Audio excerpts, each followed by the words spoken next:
The big problem with this is that most voice actors don't understand why they need to be on social media, much less what they're supposed to do on social media. Please keep in mind that most voice seekers are not paying any attention to anything that any of us are doing on social media. Why? Well, they've got stuff to do. They've got projects that where maybe 5% of the project involves voiceover. A lot of voice seekers go through agents. A lot of voice seekers use online casting sites. So they're not paying any attention to any voice actor, what their activities are on social media, unless they are vetting you and they're looking to see if you're an NDA violator or a client basher or some form of, religious or political whack job, because they want to see if you have the potential to embarrass or damage their company. Other than that, do you really think they're paying any attention to what you're doing on social media? Because do you know what they're doing on social media? They're posting their content in a desperate attempt to get their stuff noticed on social media. You should have a social media presence. Absolutely.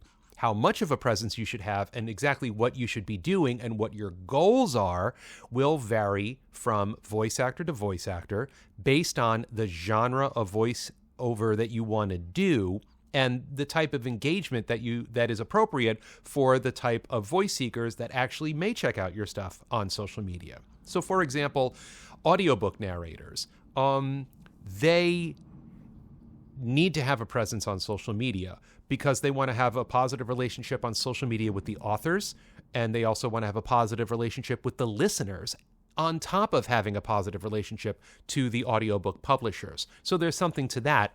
But if all you do is internal e-learning content, I don't know how important it is. So, because a lot of those clients you're going to find on an online casting site, which is just serving up auditions for you as opposed to going through all of this trouble on social media. People want to work with people that they like. People want to work with people that they can get along with. And it's not just I like your face, we go bowling, so I'm going to pick you over somebody else. It's not necessarily what I'm talking about. I mean that demonstrate your humanity. Just be you on social media. Just be you. Doesn't have to be anything crazy. Doesn't have to have these crazy high production value videos. Just be yourself. Just show what you're like. If you've been looking at any casting notices lately, they are looking for authenticity, a real guy or girl next door, just regular blue collar vibe, not announcery, not acting. Be that on social media. As someone who's been posting on social media for almost 20 years, I have made my share of mistakes. And, you learn from them, you hope not too many people notice, and then you move on. But there is one major mistake that I see voice actors making on social media lately, and it drives me absolutely crazy.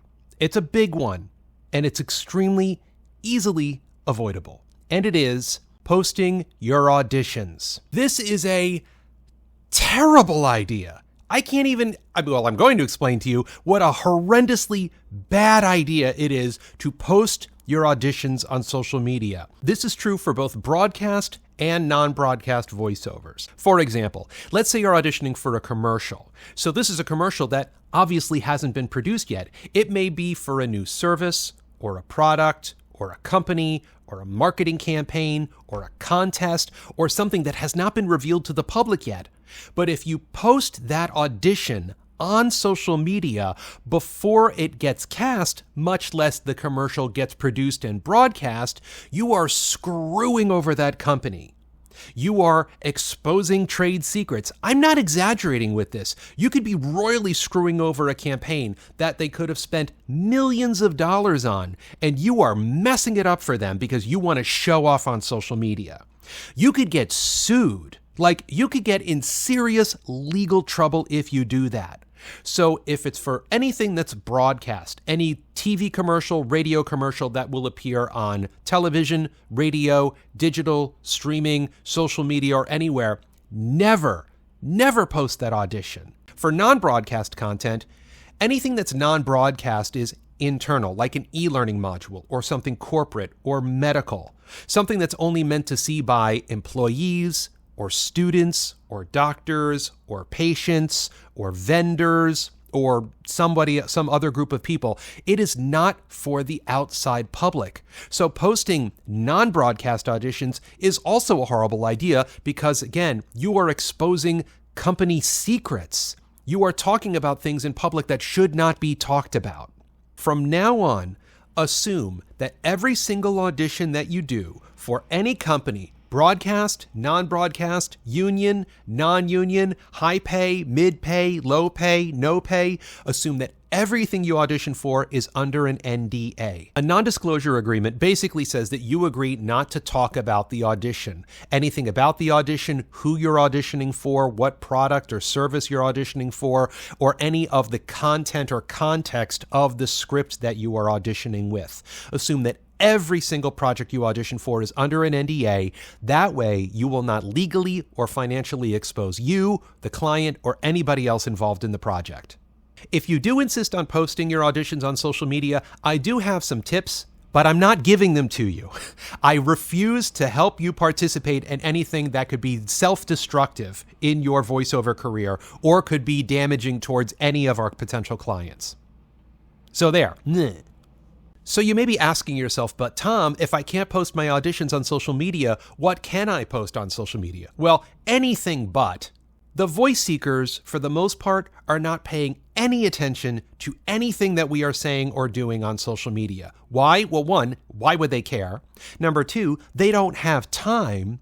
And number three, they're too busy posting their own social media content in a desperate attempt for people to like their stuff to give them money to produce their videos that they hire us voice actors for. The only time they do check you out on social media as a voice actor is to see if you are a client basher, an NDA violator, or you're some kind of political or religious whack job that could also legally or financially expose them. So don't do any of those things either. You're not helping. You're not helping you. You're not helping your branding. You're not helping your marketing. You're not helping your promoting. And you're certainly not helping them make a decision. Well, you are helping them make a decision not to hire you because you're a knucklehead on social media. Now, if you want to post effective content on social media for you as a voice actor, don't post you making silly voices or impressions. Nobody cares. Nobody cares, dude. Sorry, no one cares. You know what they care about? They care about you. Be you. Demonstrate your humanity. Demonstrate your personability. Demonstrate your likability.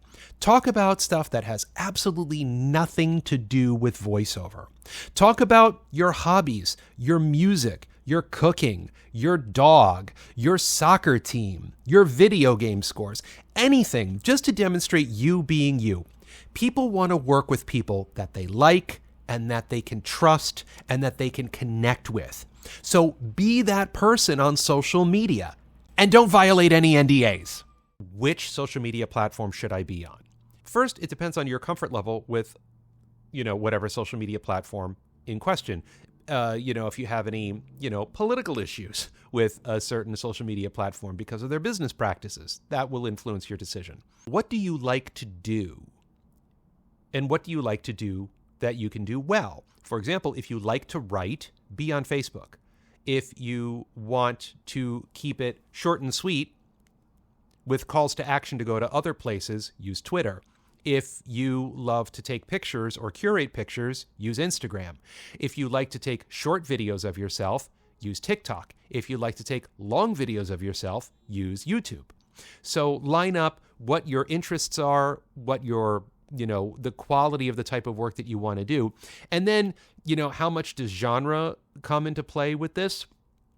I mean, if you watch my other social media blog posts, they're really not paying any attention to what you're doing on social media. Like I said, unless you're an NDA violator or a client basher or some kind of psychopath.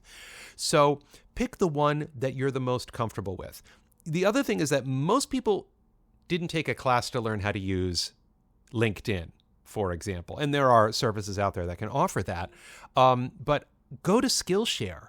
Go to Stack Skills, go to CourseHorse, go to LearnDesk, buy a couple of videos, learn how to use the social media profiles in question so you can learn how to build your profile, how to make the guts of it work, how to, have the right format of photo for your profile picture, how to post content effectively, how to hashtag content effectively, how to share that content across platforms.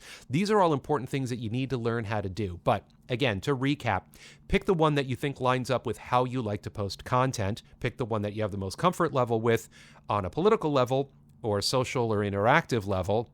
And then take a class, learn how to use the social media platform so you can look as professional as you can.